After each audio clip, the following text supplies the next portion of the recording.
My name is Scott Neigh, and this is Talking Radical Radio.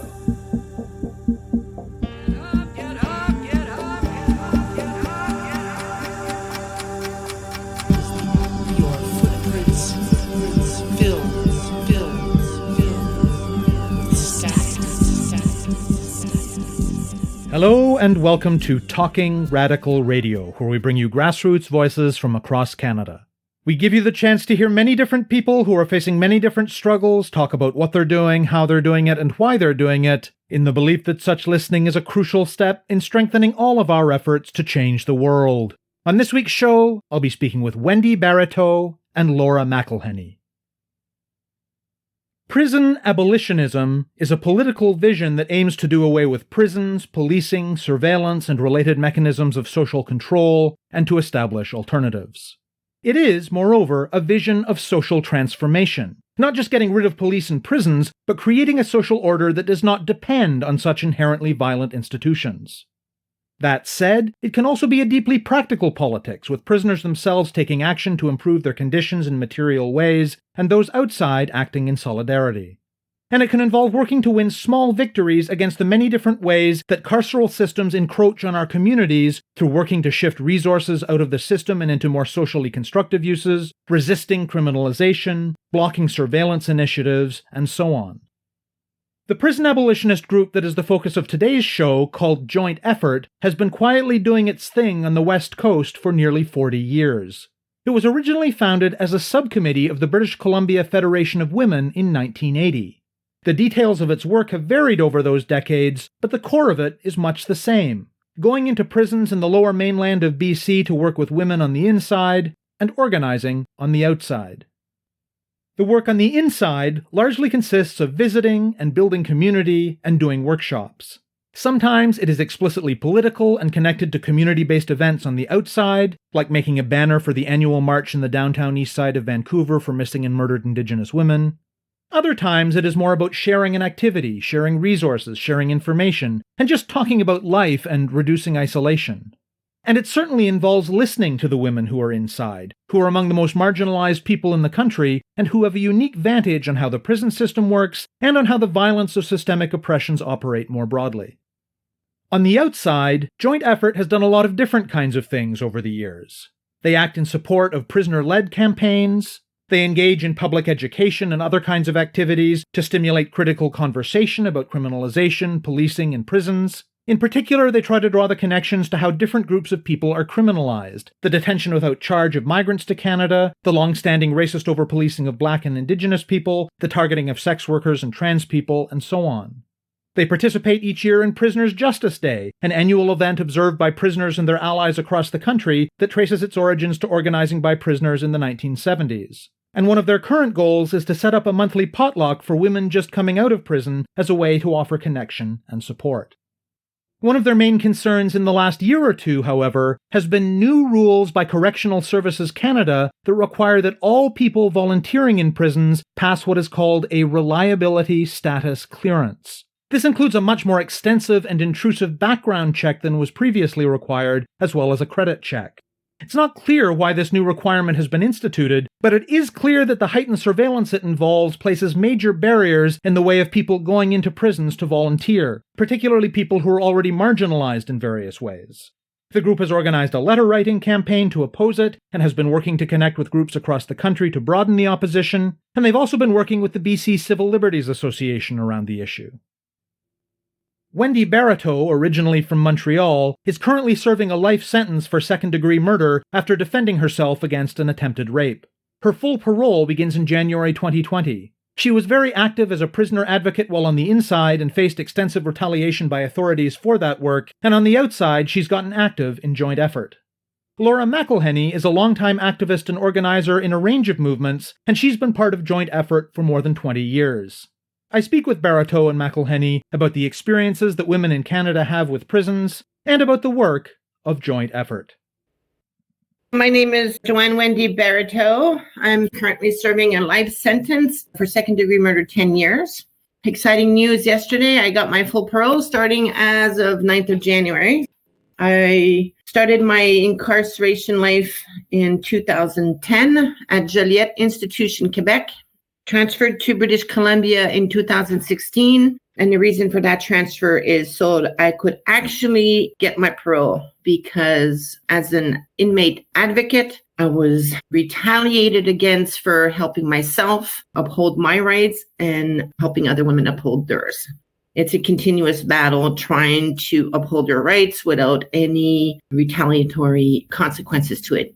I've been out for 4 years and I still have that struggle right now. I joined Joint Effort at my release in 2018. I met them in FBI. And that is the Fraser Valley Institution for Women. And I'll be sad to leave because I am going back to Montreal on January 9th. But hopefully we can do something good in Montreal too. I'm Lora McElhinney, and I'm prison abolitionist and have been in Joint Effort coming up to 20 years now. There's no need for prisons, but there's justifications that the state uses. The community takes care of our members way better than the state does. Going in with Joint Effort into women's prisons, we do workshops of mutual interest. So we talk with the women about what we'd like to do. Sometimes it's a political or community-based event, like making a banner for the Memorial March in the downtown East Side to remember and honor the women who've been murdered and missing, especially Indigenous women in the downtown East Side and their families. And other times it'll just be card making. Regardless, we get together, we talk about our lives, resources are shared, information about what's happening in the prison and information about what's going on in the community is shared. And people, if they choose to, have a connection when they come out sometimes with the community and not just people who are employed to take care of the state's needs on that person. So that's, I think, Joint Effort in a nutshell. We also are really active with Prison Justice Day and doing education, working with allies like IWW. And that is the Industrial Workers of the World, also known as the Wobblies. And other intersecting communities like sex workers, trans folks, racialized women, Indigenous women who are more targeted and marginalized by the prison system. Before we talk more about Joint Effort, I'd be interested to hear from each of you a bit more about your own path to coming to a prison abolitionist perspective. I was always passionate about social justice and freedom and people having a voice. And there was politically in my family a lot of connection with the struggle for breaking apartheid in South Africa, for the liberationist movements in Latin America, and other things. And so with prison abolition, just going into the system, you see how people's agency, people's community is taken entirely from them. They're treated and even in policy are talked about as ownership. Hearing stories from people and experiencing and trying to organize with people, you realize that the people who are in prison are most informed about how marginalization and how oppression works in the Canadian system. Not just in prisons, but outside prisons, pervasive, systemic, everywhere. Those experiences and those analyses are really crucial to our understanding of our system as a whole community. Prison abolition is a means of connecting people, and not only for the social justice of folks inside, which are the priority, but also so that people can be illuminated, people can have connection with those stories. I grew up on the South Shore of Montreal in a middle-class, predominantly white city, just not really knowing what was happening around me. I was never really involved with the justice system, maybe a few speeding tickets, and no means very happy. 14 suicide attempts to my name, long bits of depression, sexual abuse at the age of 5, date rapes a few times in my teenagehood or young adulthood. And at the age of 30, I got involved with drugs. And for 10 years after that, involved with drugs. But even then, I was not involved with the justice system until my, what they call the event, December 2007, which was an attempted rape. attempted to defend myself and ended up killing my assailant and was sentenced to second-degree murder, 10 years. I found out about the justice system, I would think, during my trial. I grew up thinking that the law and everything that was there to protect me or protect my surroundings was a just law. Everything was there for a reason. Prisons were there for reasons. People that were in prison needed to be there and had to be there until I had to go through it myself. And I find out, I guess, this clarity of how the justice system works, how it is laws written by men, managed by men, imposed by men most of the time.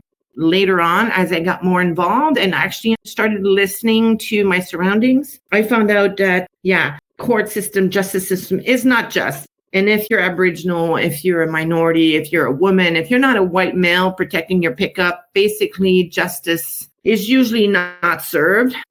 After I got sentenced, I was sent to the Joliette institution. This was my first view of what the prison system is. I was in a maximum security for 2 years. And during those 2 years, the rules were not really explained. I didn't even know that there was actually regulations that were protecting us. Nobody really informs you of that. When I left the maximum security in 2012, I ended up in the inmate committee position as president, and I started reading the Commissioner's Directive and actually started understanding that there are actually regulations protecting inmates and protecting CSC and employees also that are not being followed. After my trial, and I had this sense of injustice, like really deeply rooted in me. And the more I informed myself, the more I started digging, I realized that this justice system is broken. I saw women leave, come back, what we call the revolving door. I saw women in there that were, accused of murder or involuntary manslaughter for literally protecting their lives against abusive husbands, abusive boyfriends, trying to make their family survive. And as an inmate between those walls, the deck is stacked against you. The grieving process is not there to change anything. It's actually there to think you can do something about it, but you actually can't. Administration, PWs, your POs, everybody is retaliating against you grieving, with you voicing your opinions, voicing your discontent. It's not a good environment. I'm actually surprised I walked out of there sane, but I did discover myself. A lot of people say that, jail changed them. Jail didn't change me. Jail didn't make me better. I made myself better. If I counted on jail to help me out, I probably would have not walked out of there as sane, if sane I am. Like I said before, I had to transfer out of Quebec to be able to continue my advocacy. But even then, the prison culture is still there. It doesn't matter East Coast, West Coast. I had to tone down my advocacy so I could actually leave. And then I had to be on DayPro for 2 years. My 2-year ends January 9th, and I have struggled with the establishment basically for 2 years. Because I am outspoken, because I speak my mind, and because I am not scared to say when something is just not right. And I'm not going to stop. The system is broken. My way of helping as a prison abolitionist is I always say I need to spread the word. To be able to change something, we need society to get involved. And for society to get involved, they must understand what is happening. I think my role in here is to talk loud, I guess, and just inform society, inform the population of what's happening. From what I understand, joint effort has been around for quite a long time. Tell me what you can about its founding and about some of that history. Joint effort came out of the BC Federation of Women and a subcommittee to address the needs of the women prisoners, because that was recognized as the most marginalized folks at the time. You want to understand it in the context of the women's movement that was happening at the time. Our movements, as mass movements, have largely been broken in this society. So it's really important to talk about that history and to let people know that women were organizing, women were saying the system isn't taking care of this. We have to get together and, sit around kitchen tables or find a community meeting space and figure out how we're going to rebuild those connections and share our community resources. And prison abolition was a really big thing here with Claire Culhane, and there was a really strong movement of support for that too. And Claire Culhane was a prominent feminist in British Columbia in the 70s and 80s, whose work significantly included prison abolitionism. People connected the issues of civil rights and the issues of Indigenous resurgence in culture, and the call that went out to support the Indigenous brothers who were doing the fight for religious freedoms and smudge pipe ceremony and having traditional elders and drum.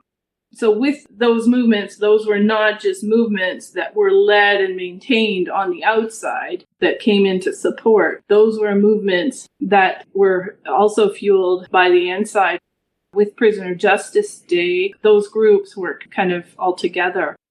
And joint effort was really popular in the late 80s and 90s and had bingo nights and, different shows and rock against prisons with Prisoner Justice Day. And we did film nights. So there was a lot more presence in the community. So one of your core activities over the decades has been going into women's prisons in BC and working with the women inside. But rule changes have been making that harder to do, right?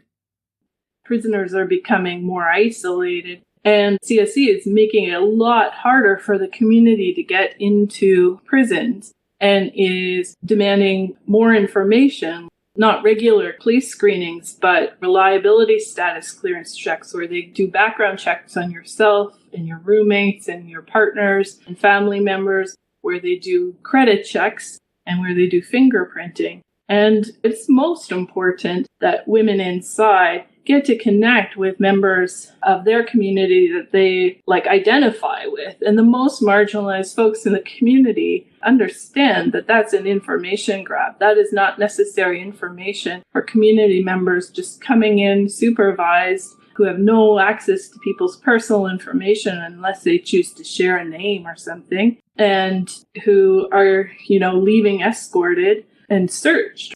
So that seems like another systemic thing to make prisoners more isolated, make the community more ignorant of what's going on inside, and with connected issues like the National Immigration Framework, where people have no idea that children are being incarcerated and that they're building schools inside prisons for them and daycares, and that our refugee system has stopped being one of trying to welcome people and settle them in a community-based way, but one of complete and utter surveillance to the end of deportation. So we're struggling getting back inside since the new standards came out. So we're trying to organize on the community and help other folks who want to go inside get in and rebuild that more community-based support and education. And why is working with women inside such an important part of what joint effort does?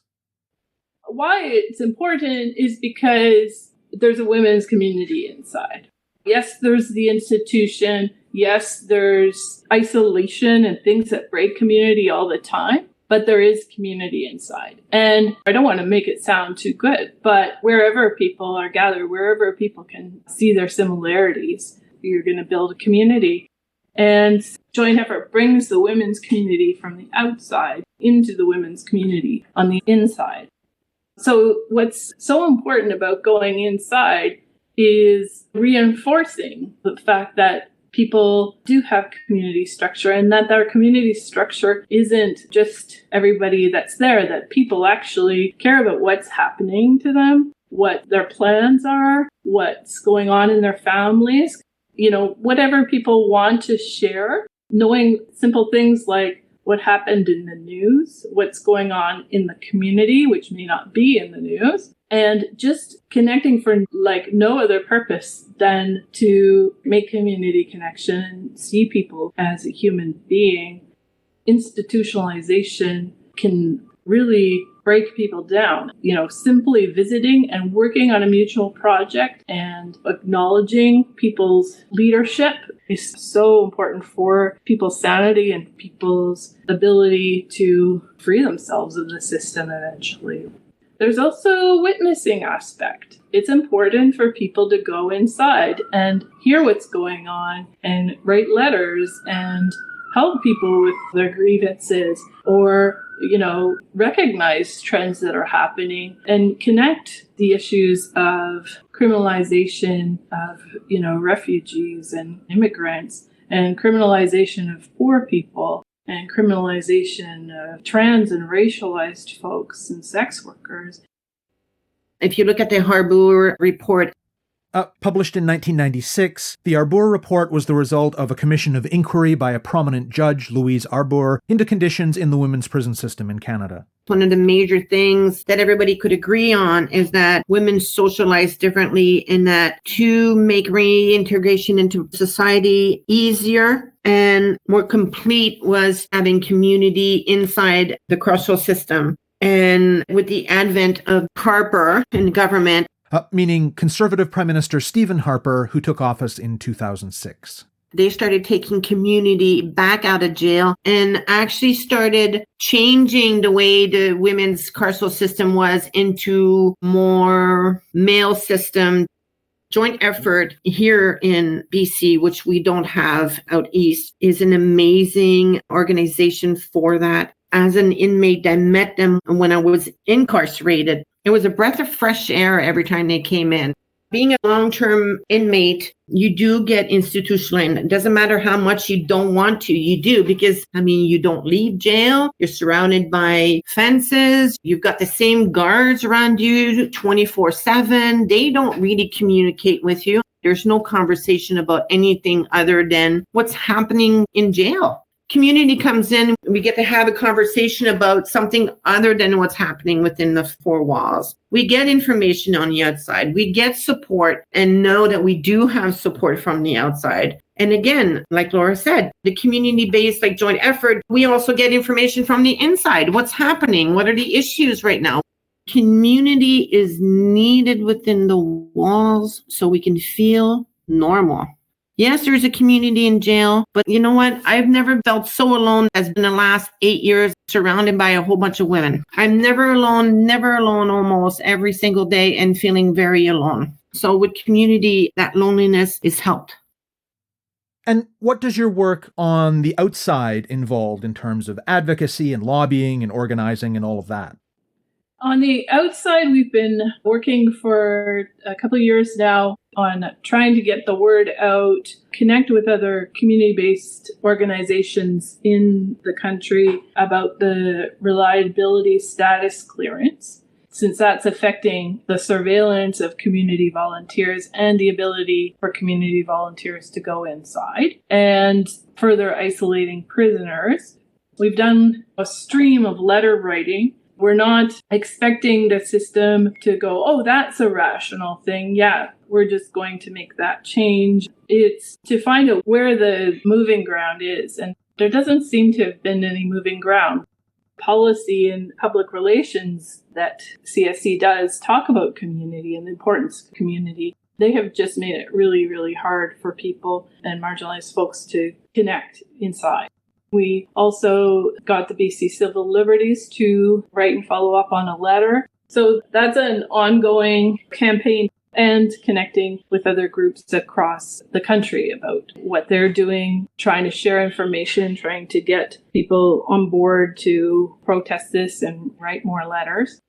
And then talking about connected issues with other groups who are social justice minded. With, the Trans Mountain Pipeline, a lot of well-meaning folks come into this protesting from an environmental issue. And we've heard things like, they shouldn't be arresting us. They should be arresting the real criminals. And this is by no means across the board. But where that exists, trying to create conversation about critical analysis of criminalization as it applies to protesters, as it applies to poor, marginalized, and racialized folks, as it applies to refugees and new immigrants. And we've established a nice allyship with IWW out here when they were having the national prison strike, which included Burnside out east. We had a shared information night, so we were able to talk about prison abolition and connect with the prisoner strike and all these things. And we're trying to set up a monthly potluck where folks who are coming out of incarceration can come and join, kind of like joint effort, to be able to have community, have some support, get access to resources, do something creative together of mutual interest, and break the institutionalization that happens on the outside, right?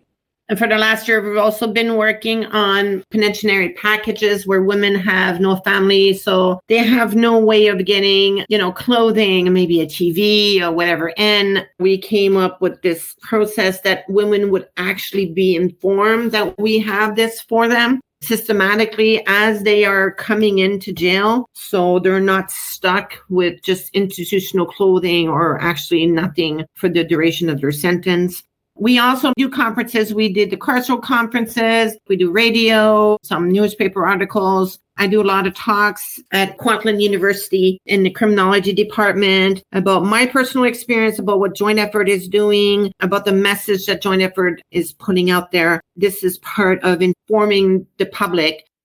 I would just say to folks listening to make connection. If you're at all inspired by any of this, to make connection with somebody or the community inside. The thing about the reliability status is not being applied universally and uniformly across the board. So some places you are still able to go in with a CPIC.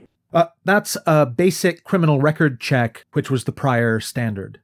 So if anyone's putting on a play, go inside. If you want to write a letter to the inmate committee to organize an event inside, try that. If you have any opportunity to go inside, with an education project or anything, do it. It'll be super inspiring and you'll learn so much and build really amazing connections. You have been listening to my interview with Wendy Bariteau and Lora McElhinney of the prison abolitionist group Joint Effort. To learn more about the group, you can send an email to jointeffort@prisonjustice.ca. To find out more about Talking Radical Radio, the guests, the theme music, and the ways that you can listen, or to suggest topics for future shows, go to talkingradical.ca and click on the link for the radio show. On the site, you can sign up for email updates or follow us on Facebook or Twitter. I'm your host, Scott Neigh, a writer and media producer based in Hamilton, Ontario, and the author of 2 books of Canadian history told through the stories of activists, Gender and Sexuality, and Resisting the State, both from Fernwood Publishing. Thank you very much for listening, and I hope you tune in again next week.